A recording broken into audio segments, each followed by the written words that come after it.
사무엘하 6장 6절과 7절 우리 두 절 말씀 같이 읽겠습니다.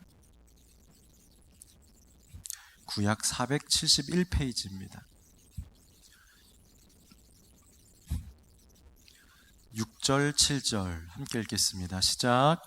그들이 나곤의 타작마당에 이르러서는 소들이 띠므로 웃사가 손을 들어 하나님의 궤를 붙들었더니 여호와 하나님이 웃사가 잘못함으로 말미암아 진노하사 그를 그곳에서 치시니 그가 거기 하나님의 궤 곁에서 죽으니라. 아멘. 네, 웃사의 영이라는 제목으로 말씀을 나누겠습니다. 2019년 이제 벌써 10월이 됐습니다. 2019년도 1월 달이었던 것 같아요. 아마 첫 신년에 같이 우리가 그 새벽 기도회들을 같이 우리 김학중 목사님과 또 저희 부교육자들 함께 새벽마다 이렇게 말씀을 나누면서 이렇게 같이 설교하고 새벽에 기도하는 시간들을 첫날들을 가졌는데 2019년도에 이렇게 문이 열릴 때 가장 개인적으로 많이 묵상하고 하나님 앞에 구하면서 기도했던 제목이, 그래서 우연치 않게 또 이렇게 그런 마음을 주셔서는가, 아마 여러분들을 제가 이제 뭐 기도 인도할 때 설교할 때 보면 아시겠지만 가장 많이 사용했던 단어 중에 하나가 법궤라는 단어가 아닌가. 하나님의 영, 바로 이 법궤를 이 다윗이 자신의 성으로 가져오기 위해서 열망하고 애쓰는 그 본문을 가지고 참 많이 나누었던 것 같습니다. 또 신방에 가서도 또 그 말씀을 나누어 드린 분들도 많이 계시고요, 했던 것 같습니다. 이 영을 받는다라는 것이 저에게 얼마나 의미 있고 그런 목회를 하고 그런 우리의 가정이 되고, 그래서 첫 예배 때에 그런 우리 이 다윗의 이 영을, 법궤의 영을 우리가 사모하자. 다윗은 그것을 위해서 평생 열심히 살았다. 그때 이 다윗 왕국이 가장 번성하고 부요했던, 왜냐하면 하나님의 영이, 하나님의 임재가 그 가정에, 그 나라의 중심에 있었기 때문이다. 우리는 그것을 소망하자라는 이야기들을 함께 나누었습니다. 그 말씀을 주제로 가지면서 많이 나누지는 않았지만 거기에 함께 붙어있는 한 그 이렇게 시리즈의 이야기 중에서 웃사라고 하는, 아비나답이라고 하는 한 가정집의 이야기를 오늘 좀 나누면서 새로운 측면에서 좀 말씀으로 좀 같이 나누려고 합니다. 고린도전서 1장 18절에 보면 십자가의 도가 멸망하는 자들에게는 미련한 것이고 구원을 받는 또 어떤 이들에게는 하나님의 능력이 될 것이다 라고 하는 바울의 유명한 성경 구절을 볼 수가 있습니다.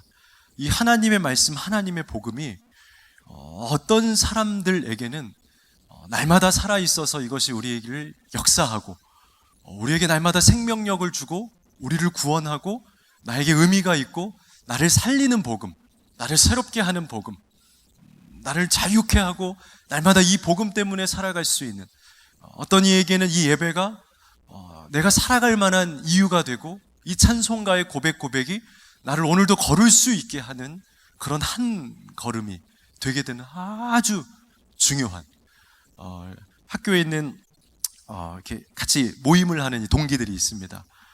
하루는 주제가 나왔는데요. 요즘은 새벽 예배를 많이 안 하는 시대다. 새벽 예배를 그럼에도 불구하고 해야 할까? 안 해야 될까? 이런 주제로 큰 교회 목회하는 뭐 형님들, 중형교회 정도, 그리고 아주 작은 새벽 예배에 아무도 안 나오는 개척교회를 운영하는 또 그런 분들 해서 막 토론을 하면서 자기의 신앙관을 이야기했습니다. 근데 그때 이제 저는 제가 나누었던 주제의 이야기 중에 하나는 어떤 분들에게는 그 사람이 한 사람일 줄 모르겠지만 이 예배가 없이는 살아갈 수 없는, 물론 그런 죽음의 단계는 아니겠지만 여러분 겨울에 얼마나 추워요? 겨울에 새벽 예배 나올 때 여러분 혹시 느낌 아십니까? 그 느낌? 그래도 여름하고 가을에는요, 새벽 예배를 인도하고 나오는 게 그래도 제법 기분도 괜찮고 문 열고 탁 나오면 신선하고 요즘에 아주 괜찮습니다. 근데 겨울 한 이제 1, 2주만 지나고 나면요, 이 차에 이게 시동을 걸 때 손도 시립고 엉덩이가 차가우고 싸한 느낌, 특별히 비염이 있는 우리 성도님들이나 형제 자매들은요, 콧물 줄줄 흘리면서 나오는 이것이 굉장히, 그럼에도 불구하고 이 새벽의 제단에 나오게 되는 저 성도들의 마음은 무엇일까? 그 결론은 그것이 많고 적던지 간에 이 지역에 이 예배가 필요한 한 사람들이 있더라면 우리는 드려야 한다.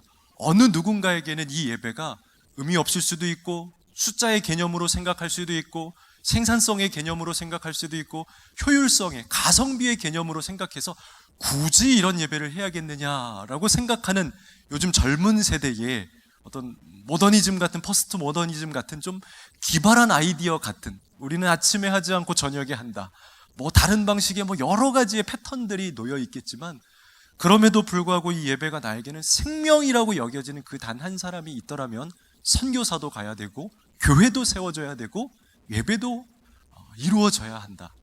그것이 우리들이 같이 나누면서 이야기했던 승했던, 패한 이야기가 아니라 그럼에도 불구하고 승했던 보수적인 한 멤버들의 이야기였습니다. 어떤 누군가에게는 예배가 그런 겁니다. 어떤 누군가에게는 교회가 그런 겁니다. 교회가 어렵다 하고 교회가 무너져가고 교회의 능력이 없다라고 소문이 나 있지만, 그럼에도 불구하고 나를 여기까지 살게 한 것이 예배이고 교회이고 성전이라면 그 교회가 어떻게 생겼던지 어떤 모양이든지 엘리베이터가 있던지 없던지 이 마을에 내가 가야 할 예배당이 있더라면 나한테는 생명이기 때문에 가야 되는 의미 있는, 그러나 거꾸로 반대로 어떤 누군가에게는 이 십자가의 복음이 아무리 어떤 세상 사람들이 의미 있고 가치 있고 복음이라고 말해도 어떤 누군가에게는 이 한 번 드리는 예배와 이 복음과 성전이 지금 예배를 드렸지만 그렇게 의미 있지는 않은, 그렇게 나를 바꾸지는 않는, 오랜 시간 앉아있고 오랜 시간 내 삶 속에 있었지만 그렇게 나에게 영향력을 많이 주고 있지는 않은, 그냥 평범한, 소망 없는, 아니면 그런 단계는 아닐지라도 그렇게 기대감까지는 있지 않는, 말로는 기대하고 있지만 사실 머릿속에서는 이미 그런 것들에 대한 큰 기대는 하지 않고 어중간하게 걸어가고 있는 그런 모습들이 우리의 이 복음의 모습 속에는 참 많이 담겨 있다는 것을 보게 됩니다.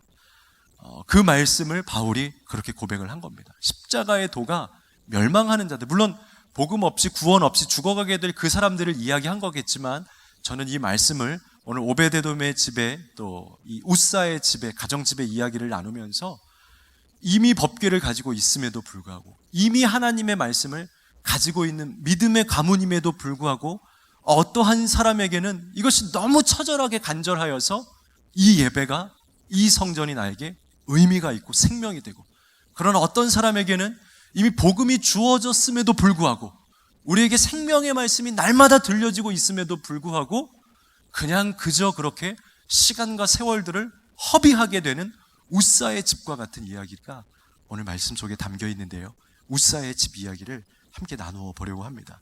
방금 나누었던 것처럼 법궤가 오벳 에돔이라고 하는 한 사람의 집에 들어갔을 때는 3개월 동안, 딱 3개월 동안 그 집에 모셨는데 엄청난 복을 누리게 됩니다. 사무엘하 6장 11절, 오늘 읽은 본문 말씀의 아랫부분에 보면 여호와의 궤가 가드 사람 오벳 에돔의 집에 석 달을 있었는데, 이 말씀에서 우리가 주의해서 보아야 될 것은 가드 사람이라고 하는 말은 블레셋 사람이라고 하는 말입니다. 블레셋 땅에 있는 가드라고 하는 지역, 성경에 자주 등장하는 동네인데 희한하네요. 왜 가드 사람, 블레셋 사람, 이방인이 오늘 하나님의 그 예배의 현장 앞에 나와서 이 법궤를 마주하고 있는 것인지, 이방인이었다라는 겁니다.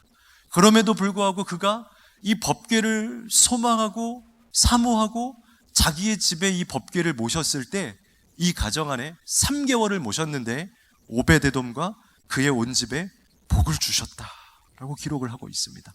그런데 반대로 이것보다 먼저 앞서 있는 사건에서 아비나답이라고 하는 이 가정에 그리스도인의 충만한 복음의 유대인의 혈통에 가지고 있었던 이 사람의 집에는 20년 동안이나 하나님의 말씀이, 하나님의 법궤가 있었음에도 불구하고 오늘 그의 아들 우사는 죽음을 당하게 하는, 법궤라고 하는 영광이 있었음에도 불구하고 기독교 유산이라고 하는 놀라운 것이 이 가정의 뿌리에 있음에도 불구하고 20년, 2달도 아니고 2년도 아니고 20년 동안 있었음에도 불구하고 이 가정이 경험하게 되는 것은 복음의 영광이 아니라, 이 복음은 가지고 있었지만, 이 복음의 모양은 가지고 있었지만 이 가정이 다 무너지게 되는 놀라운 구절은요, 오늘 우리가 읽었던 이 7절 말씀에 보면 이 아비나답의 아들 우사가 잘못함으로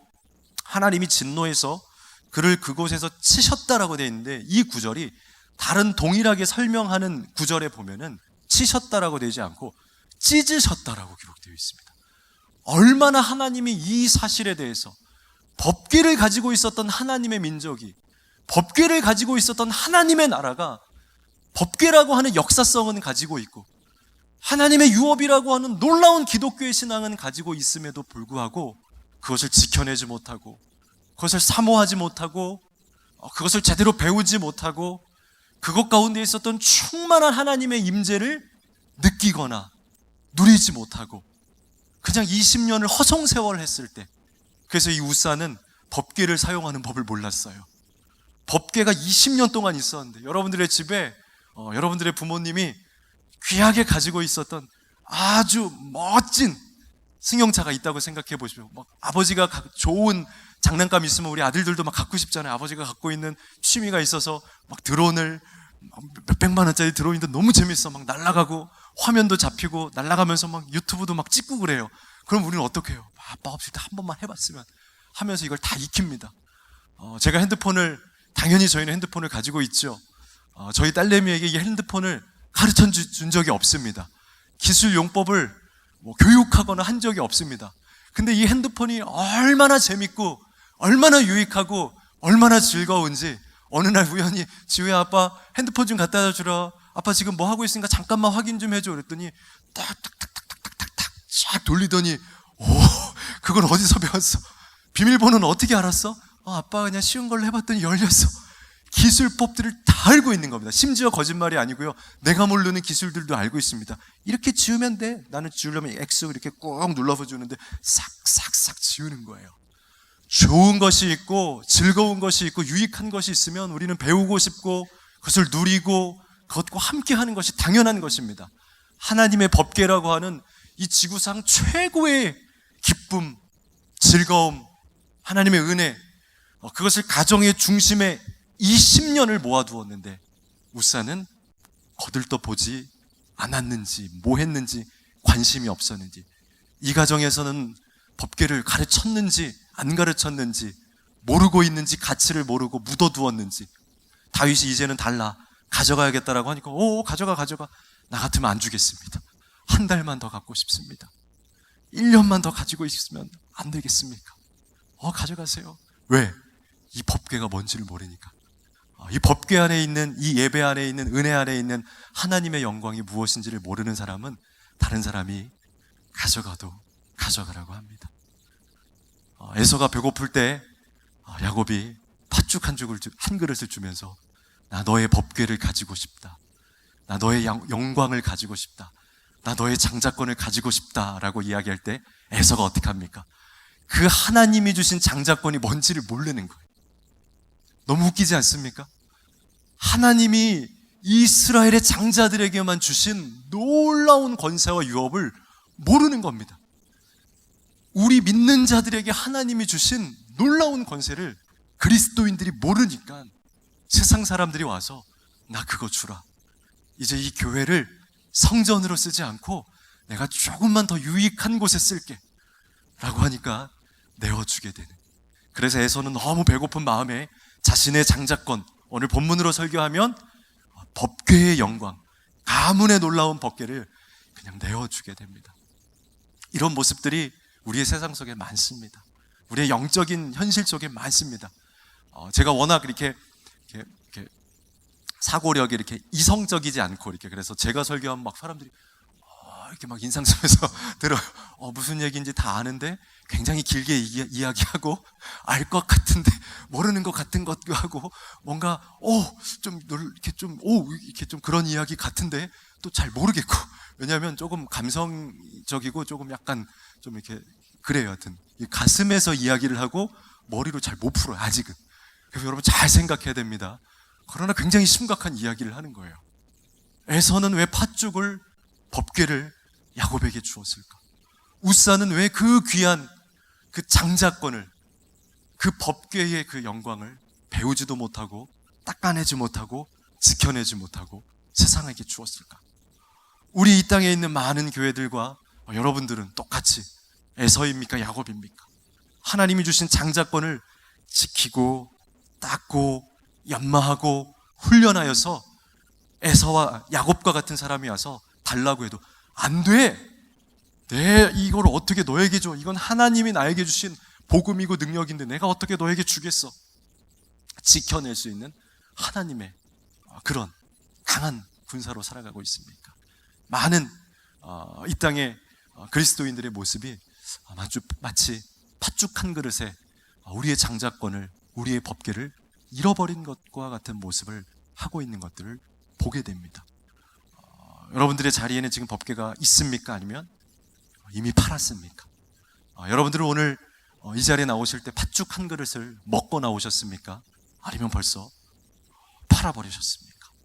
아주 중요한 겁니다. 간절히 바라기는 우리 교회 안에, 여러분들의 가정 안에 다시 한번 이 법궤의 은혜가 지켜지게 되기를, 한국 땅 안에 있는 들어왔던 선교사님들을 통해서 들어왔던 이 복음의 열정이 100년이 넘어가는 그 하나님의 놀라운 핏값으로 세워진 이 하나님의 복음이 다시 지켜지게 되기를, 그리고 그 소중함이 이 안에 다시 살아나게 되는 역사들이, 그래서 여러분들이 그 법궤를 정말 지켜내는 여러분들이 되시기를 간절히 부탁을 드리겠습니다.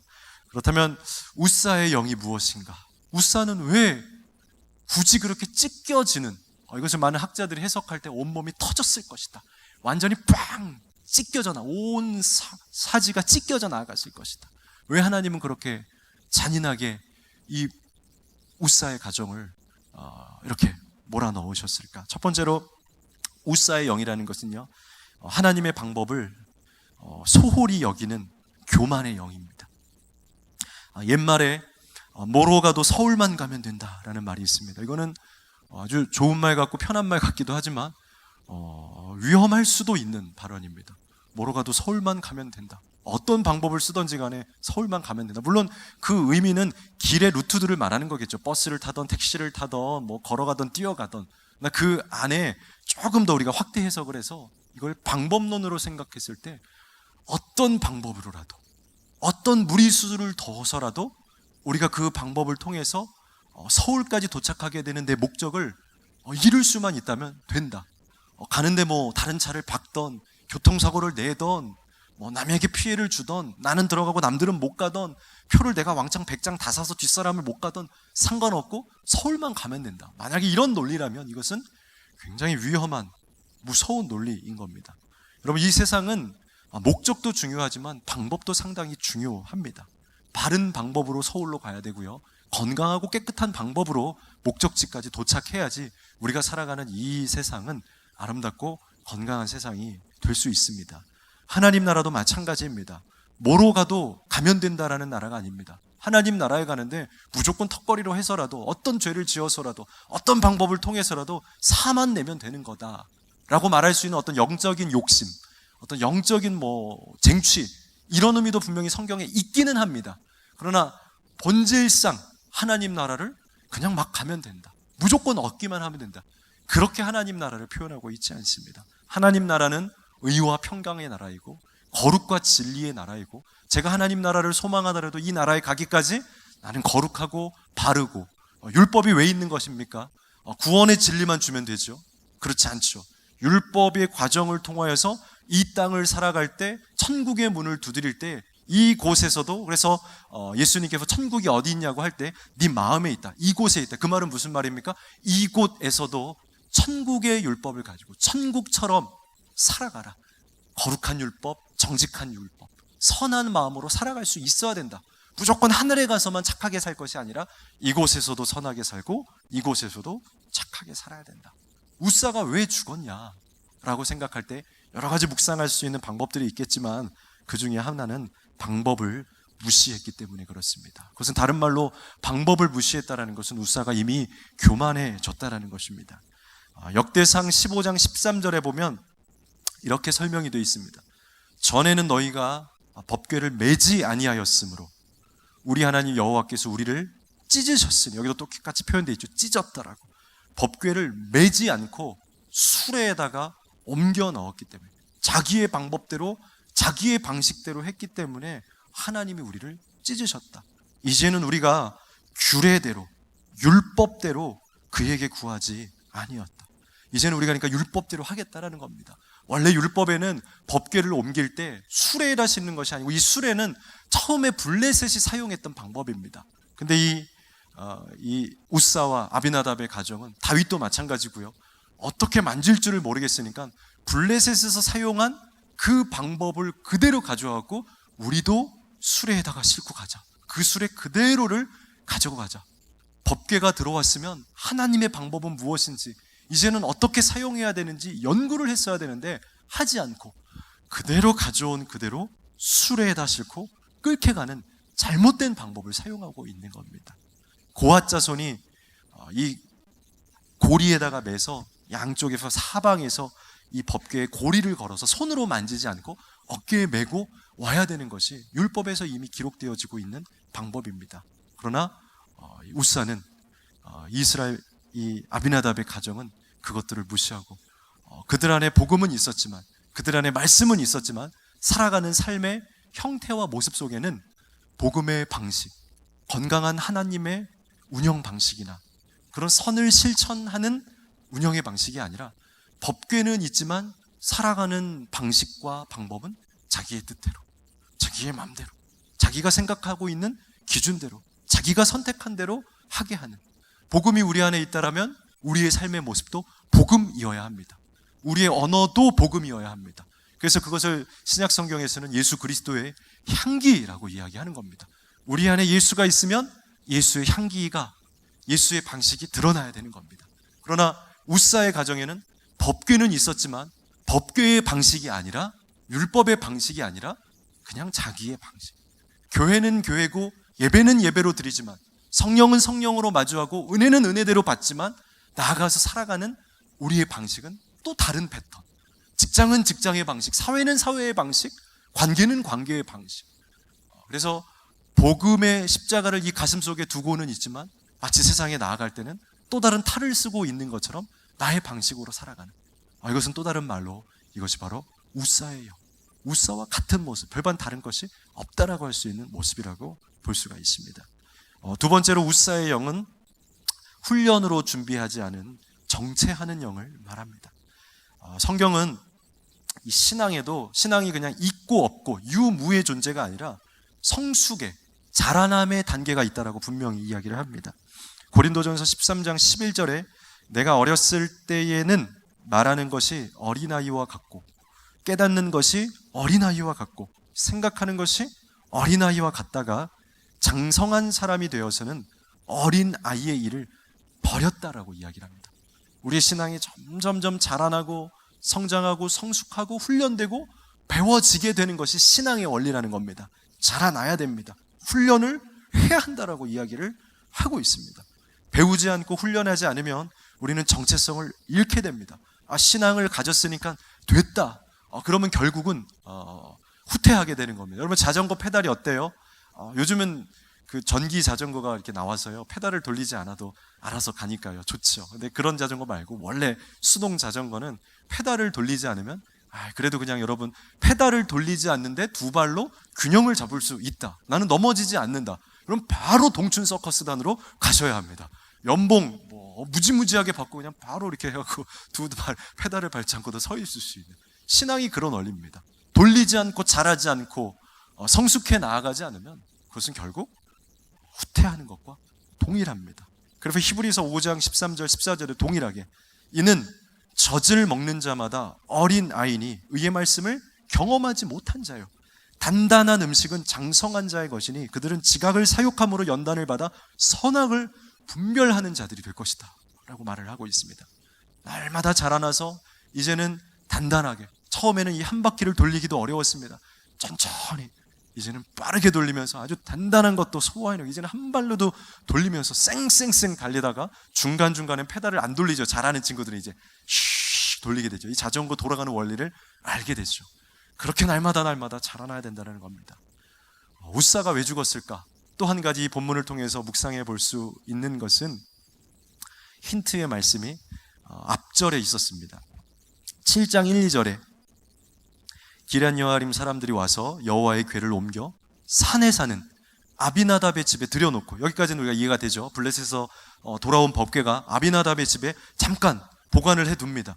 그의 아들 알리아사를 거룩하게 구별하여 여호와의 궤를 지키게 하였더니 궤가 기럇 여아림에 들어간 날부터 20년 동안 오래 있은지라 고백합니다. 20년 동안 오래 있었다.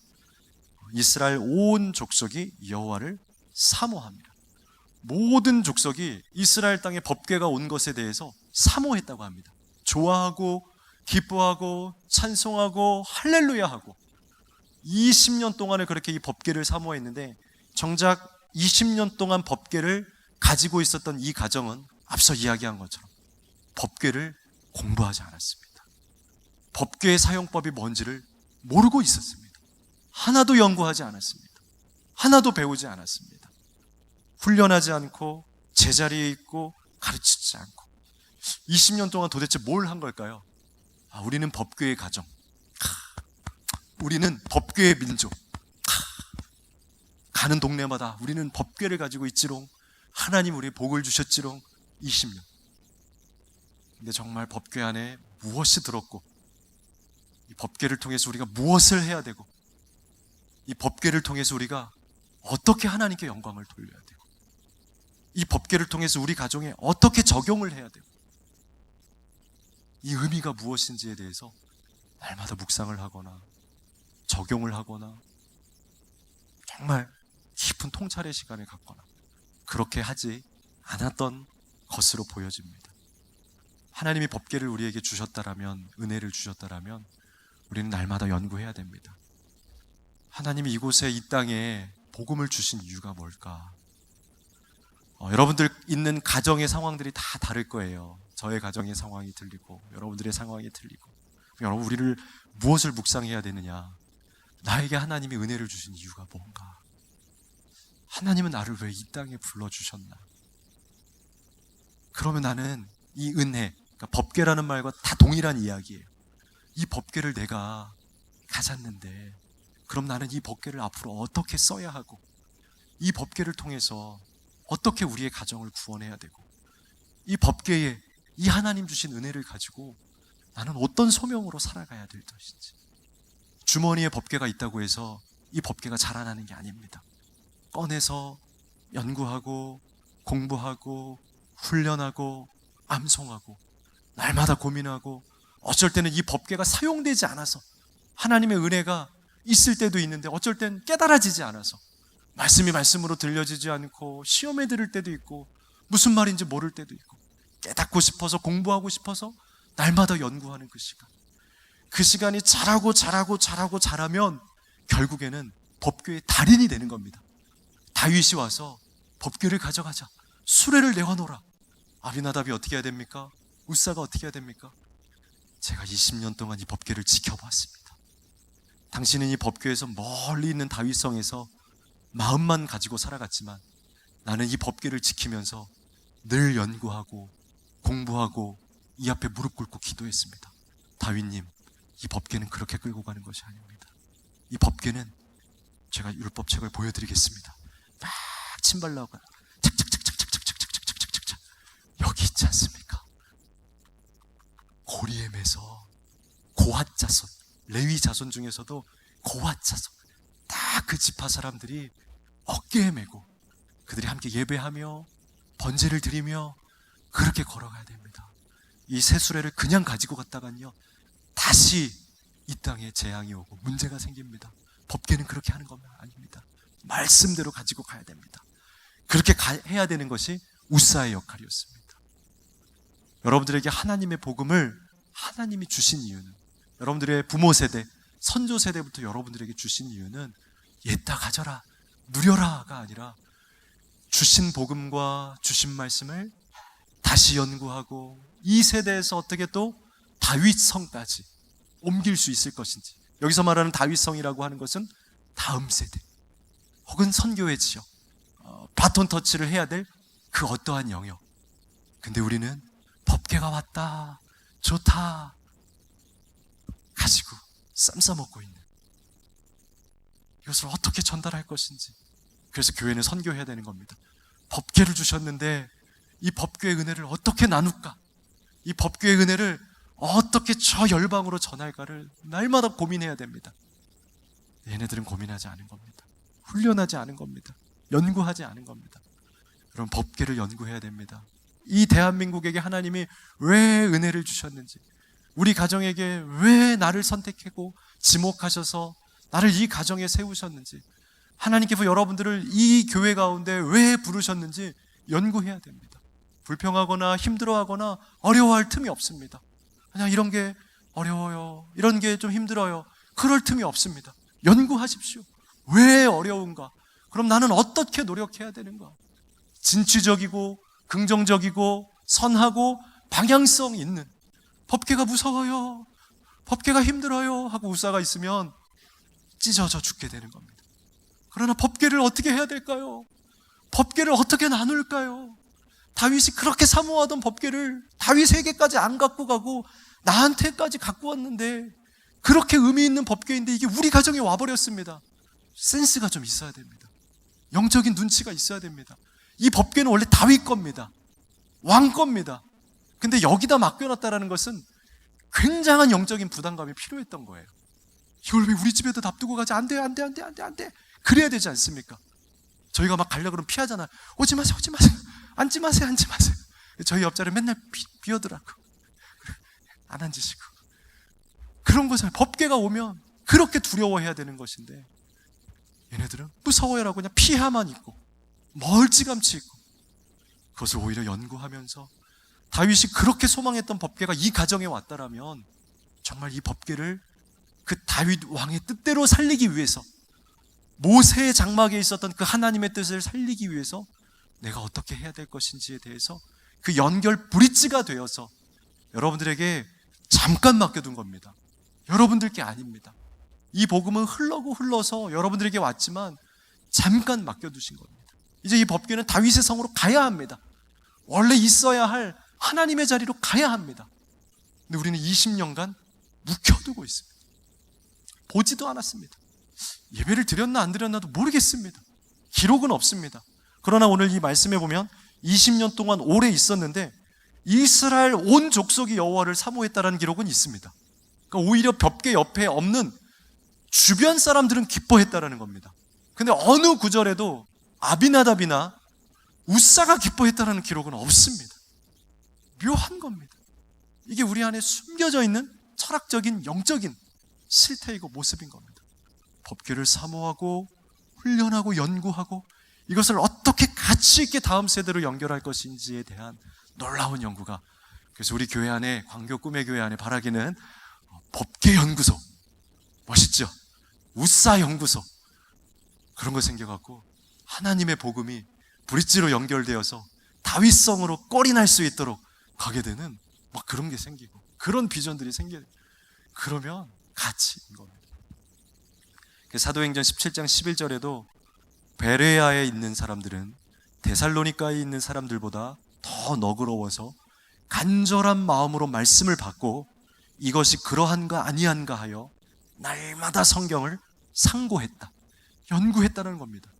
복음을 주었는데 아멘 됐구나 라고 산 게 아니고 날마다 연구하면서 왜 이 복음을 우리에게 주셨는지, 이 복음으로 살아가는 것은 어떤 삶인지를 날마다 상고하고 고민하고 근심하고 고찰하고 연구하는 민족이 베레아. 그래서 베레아 크리스찬 아카데미 이런 게 베레아라는 이 호칭을 써서 이 지명을 사용해서 많은 연구소들이 있는 겁니다. 연구했다는 겁니다. 우리도 법궤를 연구해야 됩니다. 이 시대에 있는 사회상을 연구해야 됩니다. 지금 이 사회 속에 담겨있는 하나님의 뜻이 무엇인가? 새벽 제단에 나오면 기도하면서 늘 고민해야 됩니다. 지금 이 속에 숨겨있는 하나님의 원리가 무엇인가? 법궤가 지금 이곳에 있는가? 혹시 찢어졌는가? 이것을 쓸어 담아야 되는가? 지금 세수로에 있는가? 다윗성으로 옮겨지고 있는가? 축제의 시대인가? 지금 슬픔의 시대인가? 하면서 그에 맞게끔 날마다 전략을 세우고 날마다 방법론들을 연구하고, 그래서 묵상을 하면 할수록 그 다음에 전략과 비전이 생겨나게 되는 것입니다. 마지막으로 하나님을 두려워하지 않는 경홀한 영이 우사에게는 있었습니다. 사람의 관계는 적절한 거리감, 긴장감도 필요하다고 합니다. 너무 허물이 없으면, 거리감이 없으면 예의나 존중이나 관계가 오히려 흐트러질 수가 있습니다. 아빠와 자녀의 관계는 친밀합니다. 누구보다 친밀하고 가깝지만 아버지와 자녀로서의 거리감도 필요했습니다. 선악과는 하나님과 신의 존재된 창조주 조물주 하나님의 존재와 모든 자유를 주셨지만 인간이라고 하는 조물주, 그러니까 하나님을 따라가야 되는 그 하나님의 영역, 그러니까 하나님의 손안에 아래 있게 되는 진정한 자유를 누리게 되는 그 소속감의 나눔을, 그러니까 거리감을 주기 위해서 주신 것이 선악과입니다. 만약에 선악과가 없이 다 자유해, 모두가 똑같이 살아가자 하면 바벨탑도 물론 생기긴 생겼지만 이미 끝나는 겁니다. 하나님이나 뭐나 막 그 어떤, 그러니까 하나님이 되지 못하는 겁니다. 신이 신되지 못하는 겁니다. 그러나 선악과의 거리감을 통해서 하나님은 하나님으로서의 정체성과 존재감이 서는 거고, 인간은 인간으로서 최소한 넘어서지 못할 그 영역들을 하게 된 겁니다. 그러니까 하나님은 그때부터 어떤 하나님이시냐? 경외의 하나님, 친밀하고 예배받으실 가까우신 하나님이기도 하지만 두려워해야 될 존재의 하나님입니다. 우리는 하나님을 대할 때 그런 마음도 있어야 됩니다. 하나님이 나에게 너무 좋은 분이지만 우리가 그래서 이 경외의 하나님을 느낄 때 죄에 대한 어떤 두려움들이 생기게 되는 겁니다. 죄도 조심하고 행실도 조심하고 우리의 언행, 우리의 예배, 이런 것들이 다 지켜지게 되고, 왜냐하면 하나님은 두려우신 하나님이니까. 우사가 왜 죽었느냐? 동일합니다. 경홀한 마음, 경시하는 풍조가 있었습니다. 오늘 성경 구절에 보면 우사가 이 법궤에 손을 댔다라고 기록을 되고 있습니다. 손을 댈 수 없는 것입니다. 절대로 만져서는 안 되는 것은 모든 백성들이 알고 있습니다. 소가 움직인다고 해서 거기다가 덥석 손을 댔다라는 것은 얼마나 우사의 마음에 은혜도 있고 복음도 있고 종교도 있었지만 조심성, 그것에 대한 정말 두렵고 떨린 마음으로 사모하는 그 마음이 없었다라는 것을 상징하는 겁니다.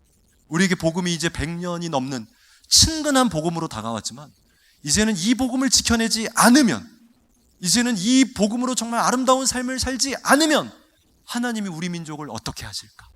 라고 하는, 하나님이 정말 우리를 위해서 기뻐하셔야 되는데 우리가 그것을 지켜내지 못한다면, 우리가 율법대로 말씀대로 성경대로 살아가야지, 예배가 드렸다가 끝이 아니라 그렇게 예배 드린 대로 찬송 부른 대로 고백한 대로 우리가 정말 그렇게 살아가기 위해 애쓰지 않으면 하나님이 정말 우사에게 노여워하셨던 것처럼 우리에게도 노여워하실 수 있는 분이다라는 사실.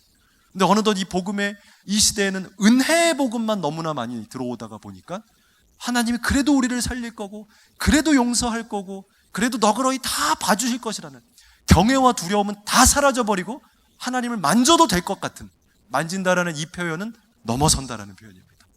하나님의 영역을 침범하게 되는, 오늘날 이 시대의 선악과를 이미 먹고 있는, 똑같은 겁니다.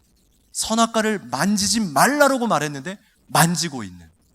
그러나 오늘 우사는 법궤를 만지지 말라고 했는데 만지고 있는, 우리가 동일하게 그 하나님을 경외하고 두려워하지 않고 죄에 대한 심각성, 복음을 지키는 것에 대한 어떤 간절한 강박한 마음이 없다라면 우리도 선악과와 법궤를 만지고 있는, 하나님의 치부를 만지고 있는 것과 동일한 것이 오늘 이 선악과의 원리와 우사의 법궤의 원리 아래 담겨 있는 겁니다.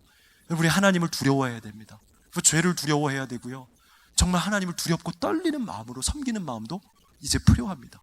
그래서 이제는 강단에서 그런 두려움의 말씀도 선포가 돼야 됩니다. 그래서 나가실 때 벌벌 떨면서 나가는, 내가 하나님 조심해야지, 착하지 않으면 하나님이 슬퍼하시겠지, 꼴밤 때리시겠지, 내가 엊그제 그 작은 거짓말 한번 했는데, 여기 계신 분들은 다 오래 신앙생활 했기 때문에 딱 그런 원리가 아니란 걸 아시죠? 그만큼 우리가 하나님 앞에 정말 하나님을 경외하는 마음, 두려운 마음이 있어야 한다는 것을 마지막으로 보여드린 겁니다.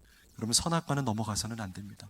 만지지 말라고 한 겁니다. 그만큼 하나님은 두려운 하나님입니다. 우리에게 복음은 그렇게 지켜내지 않으면 안 되는 경우의 말씀입니다. 공놀이 법궤가 아닙니다. 이 복음이 우리에게 장난감이 아니에요. 오예 100주년 이게 아니다라는 거예요. 이거 떨어지면 다 죽는 거예요. 핵폭탄입니다. 마지막으로 따라하겠습니다. 하나님의 복음은 공놀이가 아니라 핵폭탄이다. 또 해야 됩니다. 떨어뜨리면 터진다. 꽝! 따라해서 큰일 납니다. 근데 사람들이 몰라. 이등병들은 몰라요. 수리탄 보고 막 떨기도 하는데 어떤 애 장난쳐. 에이, 뽑았다. 죽어요. 큰일 납니다. 그러다 사고 나는 거예요. 이 복음은 지켜내야 됩니다. 하나님 우리에게 지키라고 주셨고 하셨습니다. 조금은 이렇게 좀 어려운 말씀 전했지만, 조금은 난이도가 있는 말씀이고 또 설명을 잘 못 드렸지만, 다시 한번 집에 가서 항상 설교는 숙제는 내줍니다. 하다가 제가 잘 못 풀면 숙제는 가서 다시 한 10번 정도, 그리고 쉬운 성경으로 묵상하면서 우사가 왜 죽었을까? 우사는 어떤 복음의 사람이었길래 심판을 받았을까? 그리고 그 마인드는 이 시대에 어떤 것과 연결 지을 수 있을까? 설교는 꼭 현장과 연결되어야 합니다. 기억하면서 한번 묵상해 보는 것을 숙제로 내어드리겠습니다.